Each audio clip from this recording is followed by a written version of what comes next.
So I was reading this article about Get Out, and apparently Samuel L. Jackson commented on it. He said it was a great movie and he loved it, and it was innovative. Paraphrasing here, probably not his actual words, but he said something that he wished that could have been a part of the movie was that they casted an actual African American in the role of Chris instead of a British, someone from Britain, because he says it's just the type of racism that was in the film is more common for African American men and not to British black actors. And I remember Anthony Mackie also brought up something. He said that we always bring in British black actors for our movies, but he says that Britons or the Brits or whatever, they never bring in American black actors for their movies. So what's your opinion on black British actors in American films? Yeah, first and foremost, Get Out was amazing. It's very well done. I wouldn't want it done any other way. I will say, to tell a black American story, it's probably best to get a black American. Yeah. Just because our story is very unique. It's a common thread that we live through that you may not understand if you're from the UK. You may not understand if you're a British actor. Now, you can do your research, you can do your study, you can learn the accents, you can do whatever you possibly can, but still there's this authenticity that I feel like is going to be slightly removed just based on you not growing up and living through that.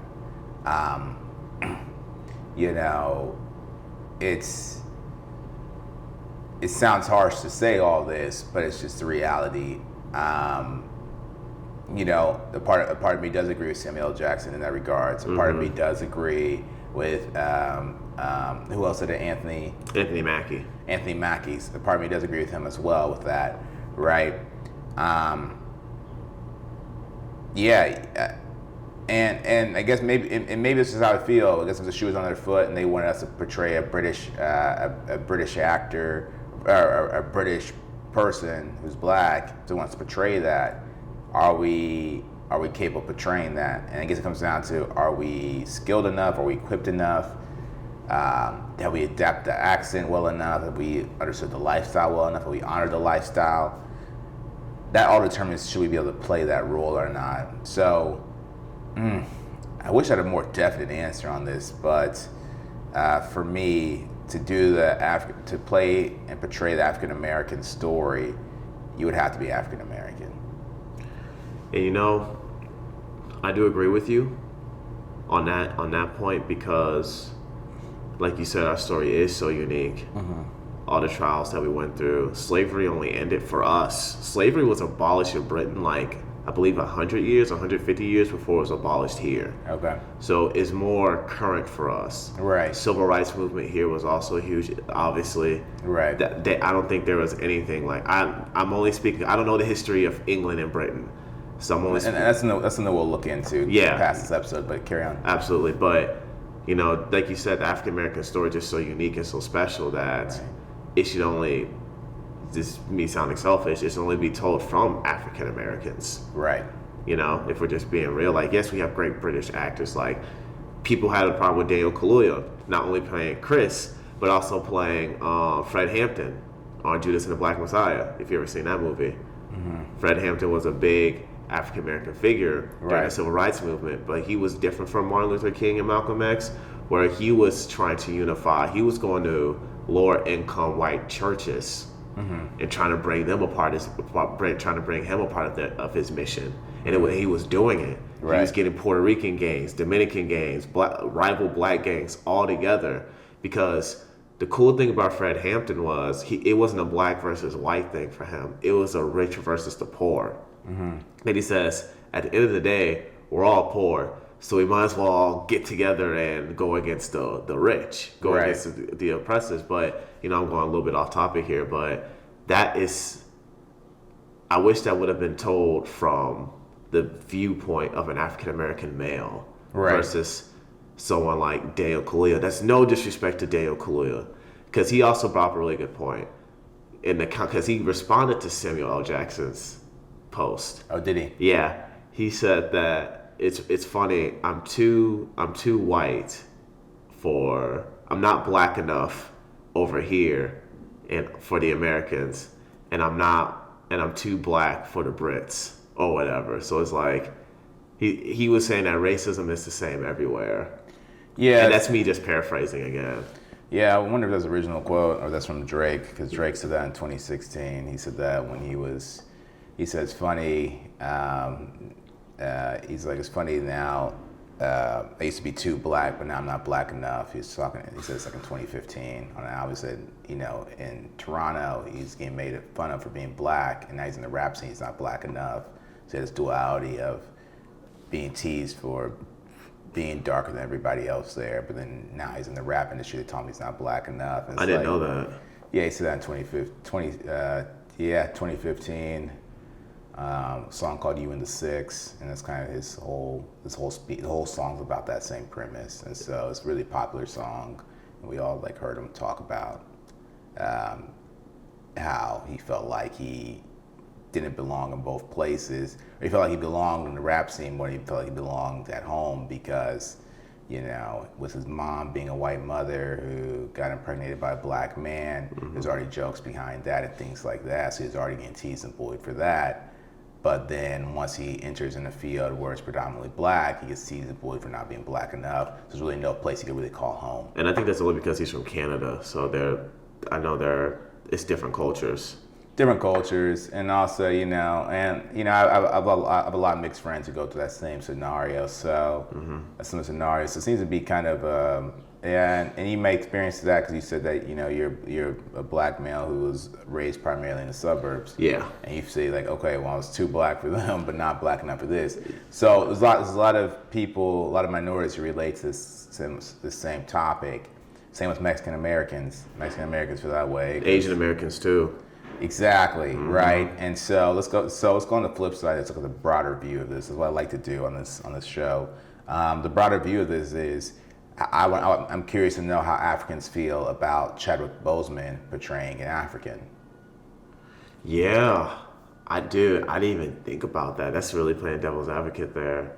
Yeah, I'm really curious to know their true opinion about it, and they may silence or muffle their true opinion about it simply because they're not familiar with seeing Africans in that light on screen, right? Africans on screen. So to them, they're like, any win's a win. But that may not be how they feel at all. That you have an American-born black man adapting an African accent to portray an African superhero. And that was the second time he's done it. And it's the second time he's done it. Yeah. And so you got to ask that question. Even, Angela Bassett is one of the finest actresses I know. She's always been a strong actor. She always has been. There's not a time that she hasn't. And we all know black women, they all have that motherly figure. So I hope there's no one out there who has any feeling towards her playing the character she played. But my question is, how do Africans feel about us portraying, us adapting the African accent? Yeah, and playing them opposed to casting out of Africa, right? So that's devil's advocate with it, and no one wants to speak about that because we want to have our reign and control over it because we're the media hub, we're the mecca of entertainment here in Los Angeles, which is in the United States. So we feel like we have the right to say what goes and what doesn't, and that's where Daniel Kaluuya we throw dirt on his name. Everyone loves him, but in the sense of him portraying African Americans. And who knows? Because obviously there's an audition process for that role. Exactly. Who knows how many people that they auditioned for that role? It could have been Africans. The only thing is I don't know too many African actors who were born in Africa, to black African. I know a couple. I know the guy that you see and everything. I can't remember his name. I can never pronounce it. But have you seen A Quiet Place 2? Mm-hmm. Have you seen that movie? He's the African American in that movie, the bald bald African American. Mm-hmm. But he's African American or he's African? He's African. I'm sorry. I always say he's African. Right. I believe he was born in Africa, but there's not too many Africans who are in the industry. Right. You know what I mean? So that's also a thing. So and you know how the show business is. They want to get someone to name, yada yada yada. Right. But I think the thing with Chadwick Boseman is he played an African in another movie, in a Netflix movie, before he even played Black Panther. Right. T'Challa. So he said the basis of his accent came from that role. Right. And it translated over to Black Panther. Right. But like you said, long story short, how do Africans feel about Chadwick Boseman playing African? How do they feel about all of them playing African? Right. Even Daniel Kaluuya's in that movie. yeah, exactly. I think the most, you know, and the one I think was most on the right in that movie was actually Michael B. Jordan, because he was playing an African American. Oh yeah. And he is an African American, so he was the one that's, in my eyes, the only one in the clear. But I don't know. I don't know how it's interpreted over there. I don't know how it's interpreted in Africa. And you know what's weird? I apologize for cutting you off. He was the only character that I could connect to in that movie. Was he? Because he was African American. Yeah. Isn't that weird? Mm-hmm. I couldn't really connect with T'Challa. Mm-hmm. I couldn't really connect with the other characters. I couldn't really connect with Shuri and the guard. You know, they were cool characters. For some reason, Michael B. Jordan's character was the only one I could connect to because he was African American, I wasn't born in Oakland, but he was born in the States, raised in the States, and so yeah, that's a little side tip. My bad, dude. And some of the flip side of that, so Black Panther 2, I ended up loving it. A lot of people did not. I loved it. Yeah. Okay. Well, yeah. With Black Panther 2, you know, I end up loving it. And what I can say about it is, even the Latin people they had in it, the guy who played the main villain, the Latin guy? Yeah. Oh, Namor. Namor, the guy who played Namor, he's from Mexico City. Mm-hmm. So he actually was Mexican, right? Yeah. If they hired, you know, if his sidekick was Selena Gomez, then maybe Mexicans have a problem with it. Like, no, she's from the United States. You know what I mean? So even people who are Latin have, you know, they have their names for people who are, you know, born here in the States and don't really know much about the culture, and then portraying it. It's a gray area, man. It's not really talked about enough. Here nor there. I can't really speak on their culture, I speak on ours. And I can say I'm curious to know, how do Africans feel about African Americans portraying roles over there? Mm-hmm. How do British feel about us portraying roles if we did over there? And why do we have these barriers? Should it be down to who can ever tell the story the most honest should win? Those are questions that we all need to ask here in Hollywood, and not be so quick to throw judgment or throw stones. For sure. It's Black Hollywood.